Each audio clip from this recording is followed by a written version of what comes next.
To what do you attribute the support, the tremendous support, even in the Jewish community? But there's support among Americans for this deal that both Netanyahu has spoken to Congress against, and many have criticized openly. The administration has been very successful in presenting the opposition to the Iranian nuclear weapon as being a Jewish problem and a Netanyahu problem.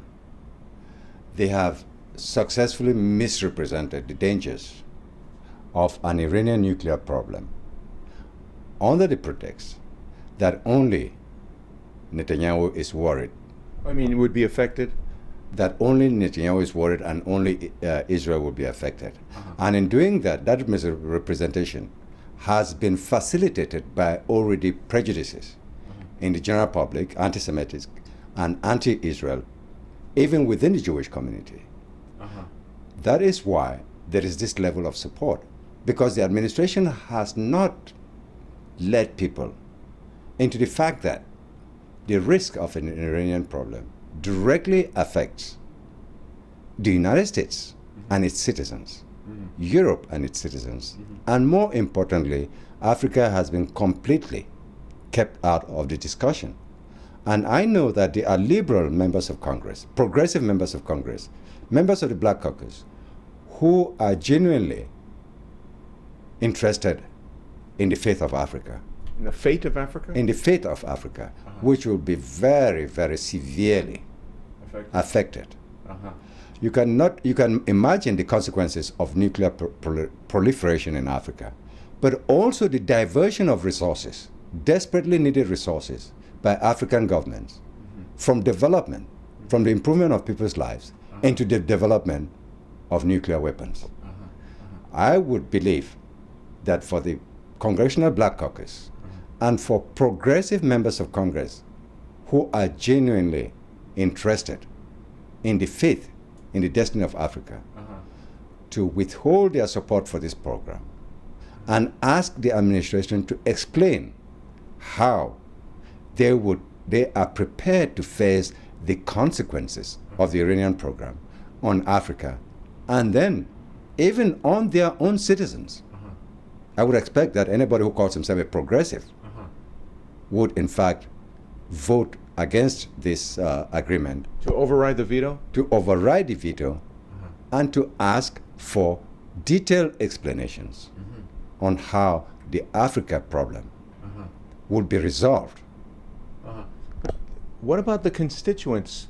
Do you suppose that Black Caucus Congress people, their constituents are influencing them, and they have a particular attitude about Israel or about the Jewish state or Jews in general? No, I don't think Israel has done a very poor, and supporters of Israel have done a very poor job of giving the Israeli narrative to the constituents of the congressmen. But the congressmen themselves, I think, are sufficiently informed people that they would, based on this knowledge, that this agreement affects Africa, they would, on their own initiative, on their own knowledge, and on their own ideological commitment. But is it strong enough to overcome the cultural and social pressure to go along with whatever the black president says? I don't think that there is. I think that is being overestimated. First of all, take for the trade agreement, for example. There were many members of the Congressional Black Caucus that voted against the president. Right. So there is no that overwhelming pressure on them to support the president on anything. So the fact is, when they have a position of principle, their congressional districts will support them. If they can lay out the logic of their position, the dangers that their constituents face, they will be supported. There is no overwhelming pressure on any congressman, liberal, progressive, or black caucus, to support the president. You don't believe that? No, I don't believe that. I believe that when congressmen make these decisions at this point in the president's career when he has just 1 year left. How about on Senator Chuck Schumer? Is there pressure on him from the Democrat White House? Chuck Schumer cannot find excuse in pressure from the White House. Yes, the White House is putting pressure on everybody. But if he thinks that the White House is more important to him than his constituency, then that's a decision Chuck Schumer has to make.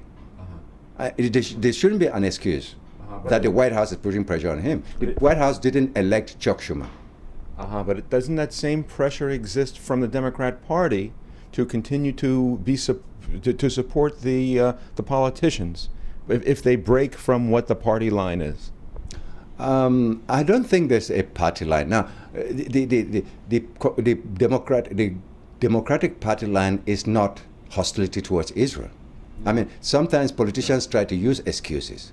They have a moral obligation to listen to their constituents and sometimes to inform their constituents, because what Chuck Schumer knows, what the Congress people know, their their constituents don't know. Right. Because the problem of leadership isn't to follow what the people say.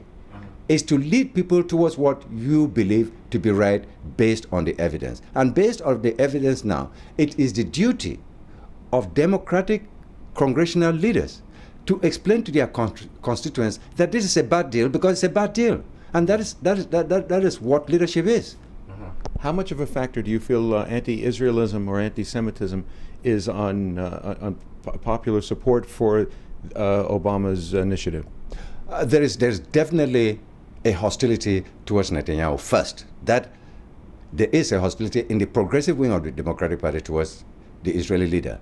And also, there is anti-Semitism growing in America. It's a reality, whether Americans want to accept it or not. There is a certain anti-Semitism that is at the basis, at the foundation of this support for Obama in his fight, in his perceived fight against Netanyahu. I say again, there is a perception that the victims of this deal will be primarily Israeli and Jewish, right, which is wrong.